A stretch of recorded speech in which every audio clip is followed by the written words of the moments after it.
Hi everyone, welcome to Otaku Saga. I'm DK. I'm Rizzo. And I'm Zero. In a day in anime reaction, watch the second episode of Alderamin on the Sky.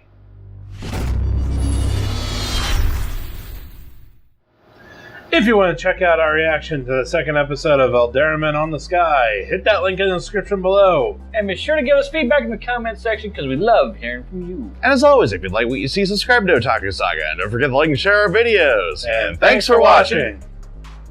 So yeah, this episode, well, so the first thing that happens in the episode is they manage to catch the group of soldiers off guard, and they kill them. Hook, line, sinker. And perfect boy. Wow. Yeah. The first thing is actually something I mentioned in the reaction. I like how they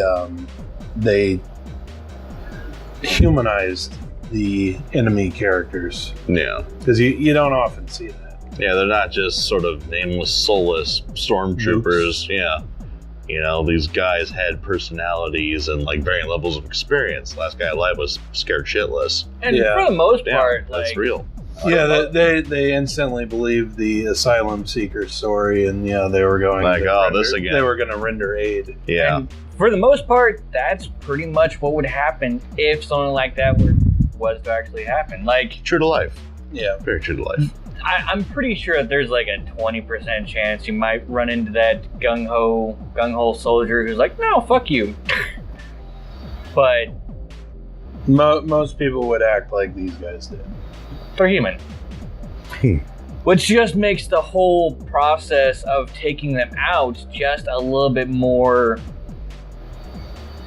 surprising. A little more intense, I think. Yeah, intense, emotionally hard-hitting. Yeah. Actually, this episode as a whole was pretty intense, also. Yeah. And just but then I liked the use of the spirits in this. I especially liked where it showed the soldiers like dying on the ground or dead on the ground, and their spirits are like, "Come on, get up! Oh, come on!" I can't believe it. I'm feeling for a mook. Right. There you go. That's how you do it. What's this feeling? Oh my god. Damn, Mogul. Damn it, Mogul. But, yeah, that scene was really powerful. We also got a little bit of insight to the little spirit things. Apparently they have like soul stones that they can actually eject out of their bodies and give to whoever claims them, I guess. Yeah, that's kind of interesting. And like probably little SD cards. What I think would be really interesting, what would happen if you take a green one and put it in a red one? Fire tornado. Anyway, but yeah, so they decide.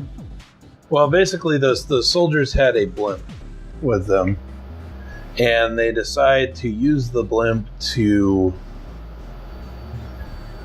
I guess, as negotiate. As a bargaining chip with the enemy leader, and it works like a charm. Surprisingly, using the blimp as a decoy, saying that there's a thief in there. Yeah, that there's a guy in the blimp because the blimps are so expensive. Right. Which is another thing I like about this series, that it kind of lays that groundwork where it's like, oh crap, this is a wildly expensive piece of equipment. We need to get it back. Yeah. I'm actually surprised that when that blimp didn't start coming down, that the general didn't shoot him off the bridge. Well, the blimp didn't actually start coming down until like way later. Yeah. Yeah, and they said that the winds were drifting toward the Empire anyway, so it was long gone. But what I mean is, like, so the family starts heading over the bridge, right? As per the story, along with the soldier escorting them. Right. So at that point in time, you'd think that according to the story, the blimp should be coming down. When that blimp's not coming down at that point, before that family gets over that bridge, right? If I was that general, I'd be thinking something a little bit more fishy is going on. Yeah. True. But it was a very nice, clever ploy. Oh yeah, another very nice clever ploy. It really does lend to the human mind under stress. Yeah, it totally could happen. Yeah, and it definitely lays the groundwork for Ikta being labeled as a genius, basically. Or what they call him at the end of episode 1, the master, or is it the invincible lazy general or something like that? Yeah. There you go. So then after that, they are, they're escorted to the Empire's general on that's in the location. Yeah, nearby garrison. Yeah, and well, Ikta has a few words for him about his suicide mission. That is exactly that. Yes. Of course, the general already knew that going in, so... Honor bound. So, obviously, he's just going to stay his ground. And not give an inch. Yep. Unfortunately, as we find out later, it ended up costing him his life. The very sudden 1-month time skip. Yeah, so basically the group is transported to the capital, and a month goes by while they're basically sitting in a hotel. Living it up. Yeah, living it up. Probably as the princess is going through the formalities of getting them what they got. Yeah. And then so they receive news that general had died, and then they're brought before the emperor, and the emperor labels them as imperial knights, which apparently Ikta did not want. Yeah, he just wanted to be an officer. He did not want to be a noble. He did not want to be in the military, technically. He didn't want to be a hero. And he didn't want to be a hero. He is now all three of those things. You could say Ikta got royally screwed.